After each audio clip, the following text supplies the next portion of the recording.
ఆదిలాబాద్ జిల్లా ఉట్లూరులో జరిగిన ప్రజాపాలన ప్రగతి నివేదిక గ్రామ సభలో కలెక్టర్ రాజశ్రీ షా మరియు ఎమ్మెల్యే వెడ్మ బొజ్జు పాల్గొన్నారు. జిల్లాలో సంక్షేమ పథకాలు పారదర్శకంగా అమలవుతాయని, ముఖ్యంగా ఇందిరమ్మ ఇళ్ల ఎంపిక రాజకీయాలకు అతీతంగా జరుగుతుందని వారు స్పష్టం చేశారు. ఐటీఐలో అడ్వాన్స్డ్ టెక్నాలజీ సెంటర్ ద్వారా యువతకు ఉద్యోగ అవకాశాలు కల్పిస్తామని కలెక్టర్ హామీ ఇచ్చారు. ప్రజా సమస్యలను ప్రత్యక్షంగా తెలుసుకొని పరిష్కరించడమే ఈ సభల ప్రధాన ఉద్దేశమని ఎమ్మెల్యే వెడ్మ బొజ్జు పేర్కొన్నారు. టెక్నాలజీ సెంటర్ మీకు తెలుసు, ఇక్కడ ఐటీఐ ఉంది ఉట్నూరులో.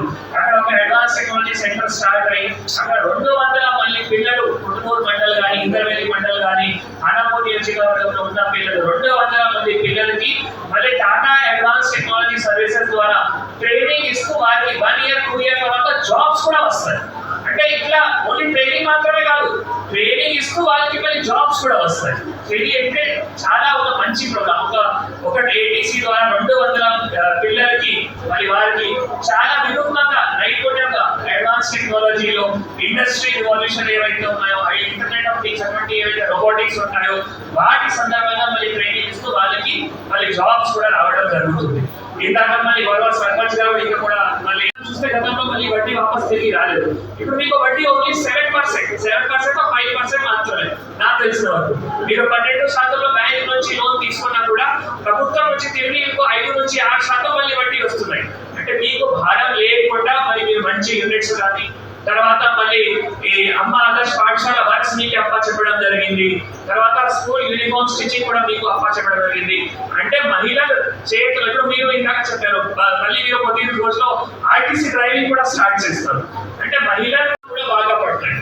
మహిళల చేతిలో డబ్బులు వస్తే వాళ్ళ కుటుంబంకి ఆరోగ్యం కానీ, విద్య కానీ, ఉపాధి కానీ, ఉద్యోగం కానీ, యువతలకి కరెక్ట్ దిశానిర్దేశం కానీ అవి కూడా చేసుకోవడానికి ఆస్కారం ఉంటుంది. కాబట్టి ఆ దిశలో ఆదిలాబాద్ జిల్లాలో ప్రత్యేకంగా ఉట్నూరు మండలంలో ఖానాపూర్ నియోజకవర్గంలో పని జరుగుతూ ఉంది. ఇంకా కొన్ని సమస్యలు ఉన్నాయి. సమస్యలు అన్ని పరిష్కారం అంటే ఒక 1-2 years లో చేయాలి అంటే కష్టం. సమస్యలు వస్తాయి, మనం అందుకే గ్రామ సభ పెడతాం. సమస్యలు చర్చ చేయాలి, దానికి పరిష్కారం చేయాలి. కొందరు అంటే మళ్ళీ ఆ పరిష్కారం ఏ విధంగా చేయాలి దానికి డిస్కషన్ చేసి ఇందాక గౌరవ సర్పంచ్ గారు చెప్పారు, కొందరు యువతులు కూడా చెప్పారు నాకు వాటర్ సమస్య కానీ, సీసీ రోడ్ సమస్య కానీ, డంపింగ్ రోడ్ సమస్య ఉన్నాయి. సో అవి కూడా తప్పకుండా పరిష్కారం అయితే దానికి నేను ఎమ్మెల్యే గారు కలిసి మళ్ళీ ఏ విధంగా పరిష్కారం చేయొచ్చు 1 by 1 పరిష్కారం చేస్తూ మళ్ళీ ఉట్నూరు మండలంలో కానీ ఖానాపూర్ నియోజకవర్గంలో అభివృద్ధికి తప్పకుండా చర్య కూడా తీసుకుంటాము మీ అందరికీ కూడా తెలియజేస్తూ వీళ్ళందరూ తీసుకొని సంబంధిత అధికారులు పంపిస్తే దాని మీద చర్యలు ఉంటాయి. కాబట్టి నేను ఏమంటే ముఖ్యంగా వార్డు మెంబర్లకి మీ వాడకల్లో తిరగండి.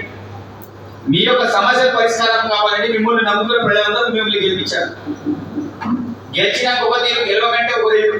గెలిచే ముందు అనేక హామీలు గెలిచిన తర్వాత అన్ని మర్చిపోయి కదా ఇంటికాడ ఉండడం అది కాదు. కాబట్టి క్షేత్రస్థాయిలో తిరగండి, సమస్యలు తెలుసుకోండి. ఈ రోజు ఇక్కడ చాలా మంది మాట్లాడారు. మహిళా సంఘాలకు సంబంధించిన వాళ్ళు కావచ్చు, రైతు భరోసాకు సంబంధించిన కావచ్చు, ఉట్నూరు రేషన్ కార్డు కావచ్చు, ప్రభుత్వ చాలా వస్తువులు ఉంటాయి. మనకి ఎన్ని ఇచ్చినా తక్కువనే, ఏం చేసినా తక్కువనే. కాబట్టి ప్రభుత్వాలు అనేకంగా చెప్తూనే ఉంటాయి. కానీ ఇంకా దానివల్ల మనం ఏ రకంగా డెవలప్మెంట్ చేయాలి, ఆర్థికంగా ఏ రకంగా బలోపేతం కావాలి మీ అందరికీ తెలుసు. వాస్తవంగా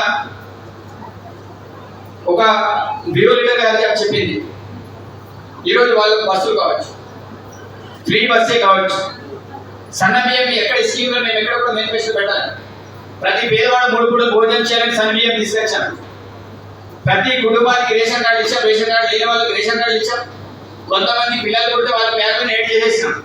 అట్లా దగ్గర నా నియోజకవర్గంలోని 25,000 నుంచి 30,000 కుటుంబాలకి రేషన్ కార్డు ఇచ్చాను. అంటే దగ్గర 150 మంది వరకు ఒక్క కుటుంబం ఒక రేషన్ కార్డు 5 అనుకున్న యావరేజ్ చేసుకున్నా మనం 25,000 కుటుంబాలకు మనం రేషన్ కార్డు ఇచ్చాం. నా నియోజకవర్గం విషయం చెప్తున్నాను. కాబట్టి నేను ఏమంటే ఆశామాషి కాదు, పేదవాడికి 3 పూటలు తిండి కావాలంటే అతని చేతిలో రేషన్ కార్డు ఉండాలి. అదే రేషన్ కార్డు లేకపోతే అతనికి బియ్యం అనేది దొరకదు. బియ్యం దొరకకపోతే ఇబ్బంది పడదు. అందుకే రేవంత్ అన్న చాలా క్లారిటీ తోటి ప్రత్యేకించి రేషన్ కార్డు ఇచ్చే